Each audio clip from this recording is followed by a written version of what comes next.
Alors pour changer un peu, on peut travailler un peu maintenant à nouveau sur le texte, changer un peu du travail sur les hippopotames et sur les tortues. On y reviendra plus tard. Notamment, il faut faire une ombre. Il faut faire une ombre sous ces animaux pour qu'on ait l'impression qu'ils soient posés sur le sol. Une ombre et une pénombre. Ce sera fait plus tard. Mais donc, pour changer un peu, on va euh, continuer à faire du texte ici, un titre, comme si c'était, voilà, peut-être un poster, peut-être quelque chose de vertical, peut-être, on va peut-être verticaliser ça. Donc, il s'agit d'une image faite par Firefly, mais malgré tout, il n'y a pas de problème. Ça marche moins bien ce qu'on va faire ici, si on le fait sur une image Firefly, une image IA, que si on le fait sur une vraie photo. Mais ça marche quand même, c'est-à-dire ajouter de la zone. Donc, on va faire ça. On va ajouter du ciel pour pouvoir créer, avoir plus de place pour mettre le texte, voire même ajouter de la route en dessous. Voilà, donc on va verticaliser la photo. OK. Bien, oups, j'ai cliqué avec l'outil texte, je viens de créer un texte n'importe où, là j'annule, hein, voilà, j'annule, ça marche pas, il faut que je quitte l'outil texte et CTRL Z, commande Z, ou jeter le calque, faites gaffe avec ça, hein, ça crée des calques vite fait, l'outil texte. Donc ce qu'on va faire ici, c'est qu'on va augmenter la taille de l'image, on va l'augmenter par le haut et par le bas avec l'outil recadrage. Donc, activez l'outil recadrage. Dans les options de l'outil recadrage, je vais vous demander que ici, il soit indiqué que le fond qu'on va ajouter, ce soit du transparent. Peut-être que chez certaines parmi vous, il est indiqué arrière-plan à la place. En tout cas, je vais vous demander de ne pas choisir développement génératif ou remplissage d'après le contenu. Pourquoi? Parce que pour une raison que j'ignore, sur votre licence que vous avez ici, le développement génératif ne fonctionne pas correctement. Euh, donc, si un ou l'autre veulent quand même essayer, vous essayez. Sinon, avec les autres, je vais faire la méthode qui a fonctionné avec vos licences bizarres. Donc, vous allez prendre la poignée du dessus et agrandir, voilà. Vous allez également descendre vers le bas. Voilà. Bon, ça paraît correct comme quantité de matière à ajouter pour la route et pour le ciel. Les croisillons, là, la division qu'on voit, vous savez ce que c'est? Vous voyez ceci? Pas d'idée? Aucune idée de ce que ça peut bien être? Pourquoi? Est-ce que... Pas la 4. Non, non, non, non. Parce que c'est comme ça qu'on pour l'œil. Donc l'idée, c'est connu, c'est la règle des tiers en photographie. C'est-à-dire que l'objet, normalement dans une composition, l'objet principal doit apparaître au croisement d'un de ces 4 tiers. Voilà, ici je tape règle des tiers photo et voilà, vous avez déjà plein d'exemples où la tête de la personne est au croisement d'un des 4 croisements là. Le phare ici, ici aussi, tiens, double. Voilà, ici également, double. Le chien qui est là. Voilà, voilà. Le regard qui est là. Voilà, donc c'est la règle des tiers. Donc, ça peut être intéressant de l'appliquer. Maintenant, vous pouvez le faire à l'œil. Vous n'avez pas besoin de la règle des tiers. Ici, dans ce qu'on est en train de faire, on ne va pas l'appliquer. On ne s'en occupe pas. On ajoute juste de la zone au-dessus et en dessous. Si je vous en parle ici, c'est que je veux juste vous montrer pourquoi c'est divisé en 9 tiers, le cadre. Bon, quelqu'un connaissait? Ah, 2 personnes? Ok, super. Vous avez fait de la photographie ou du graphisme? Il est gratuit. Du graphisme, d'accord.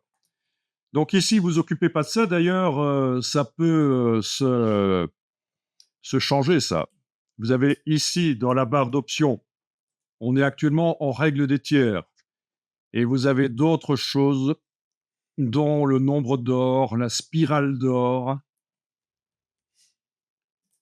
Non, la spirale d'or, c'est pas des crottes de licorne, c'est en crème glacée que la licorne fait, pas en or. La suite de Fibonacci. C'est la suite de Fibonacci, tout ça, c'est du snake oil, c'est-à-dire ça n'a aucun sens en fait, en réalité. Contrairement à ce que beaucoup de gens vont vous dire, si, c'est important, c'est super, il faut suivre ça, c'est prouvé scientifiquement. Non, c'est du snake oil, c'est du pipeau. Voilà. En fait, le nombre d'or, la règle d'or, ça a deux intérêts. En réalité, oui, c'est du pipeau, mais ça a quand même deux intérêts. Premier intérêt, si vous êtes du genre à toujours vous poser la question quand vous faites une composition, est-ce que j'aurais pas dû mettre l'élément un peu plus à gauche ou un peu plus à droite ou un peu plus en haut, un peu plus en bas? Ça vous donne une réponse. Donc déjà, au niveau perfectionnisme, parce que c'est du perfectionnisme, hein, quand vous vous posez toujours la question, est-ce que j'aurais pas dû faire autrement? C'est du perfectionnisme, donc ça vous apporte une réponse. Donc en tant que graphiste, pourquoi pas? Et deuxième intérêt, si le client qui voit le travail vous dit: «Est-ce que tu n'aurais pas mis un peu plus à gauche, un peu plus...»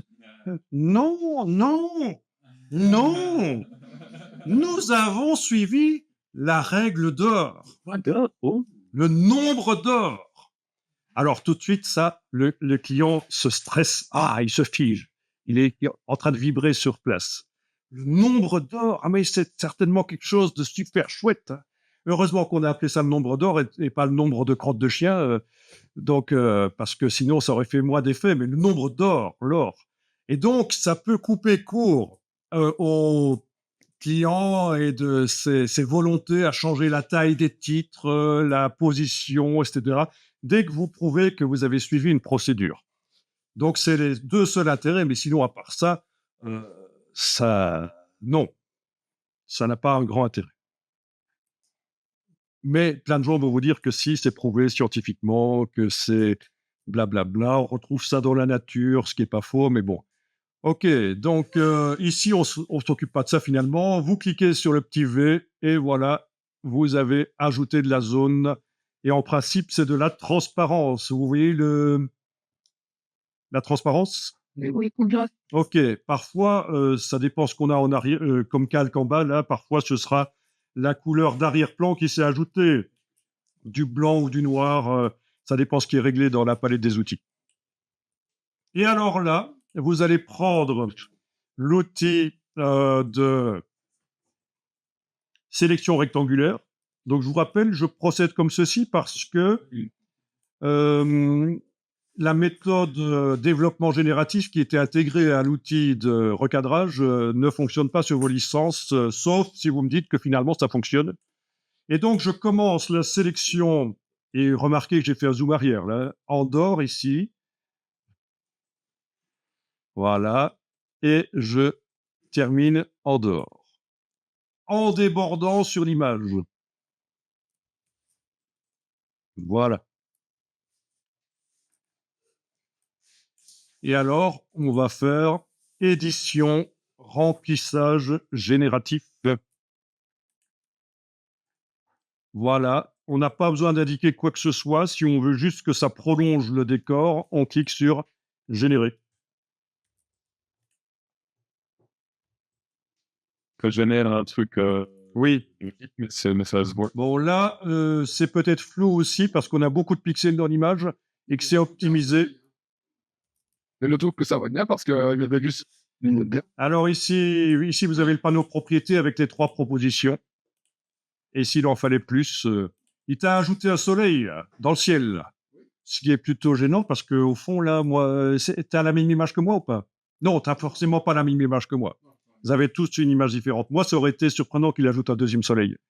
Mais ceci dit, tout est possible.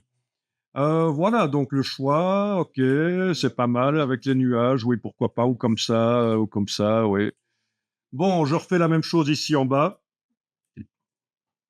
Donc, je commence là et je termine là en débordant et édition remplissage génératif, généré.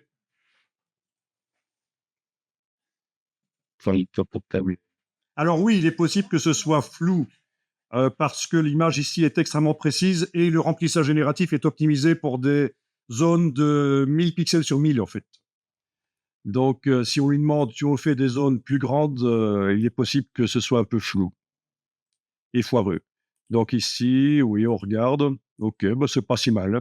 Il y a de la matière, il y a de la texture en perspective. On peut dire qu'on ne va pas se plaindre. S'il fallait faire ça avec les techniques traditionnelles Photoshop, ce serait plus complexe quand même. Voilà.